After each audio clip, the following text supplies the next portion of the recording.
One of Debbie's true passions was preserving Hollywood history. As a matter of fact, when the old Hollywood studios started selling off artifacts, she stepped in and became one of the biggest collectors of movie memorabilia in the world.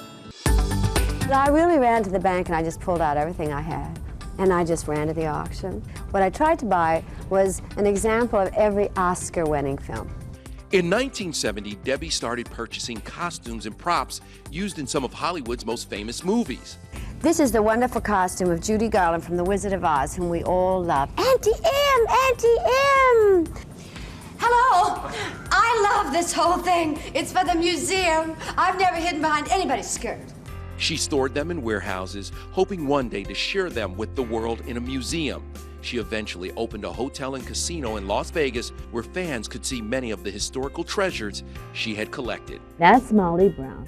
Of course, it's all original, all the sets are original. That is the original costume from the movie. She showed E.T.'s Leonard Maltin around, and she just loved entertaining the crowds in her own showroom. Forget your troubles and just get happy. Better chase all your cares away. Sing!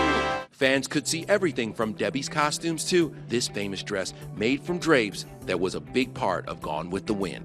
Well, I think it's part of the American culture, don't you? I think our films are the best in the world, and this is part of our history of America. And even though I was a young girl, I sentimentally wanted to preserve our history. These costumes were from the film How the West Was Won.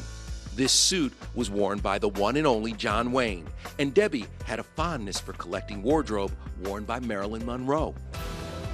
Her hotel and casino eventually went bankrupt and closed, and her dream of a Hollywood museum housing her treasures never came to be. In 2014, along with her daughter Carrie and son Todd, Debbie put many of her costumes and artifacts up for auction. Even Carrie caught her mom's collecting bug. People are always asking me, did you keep the metal bikini? Like, of course you did. Yes. I used to wear it home every day under a robe. No, they... So for the record, you don't have the metal bikini. Well, I do, but I stole it. Reynolds made close to $3 million by selling off many of the historical items. They went to other collectors who are hopefully cherishing them as much as she did. I just loved the industry so much.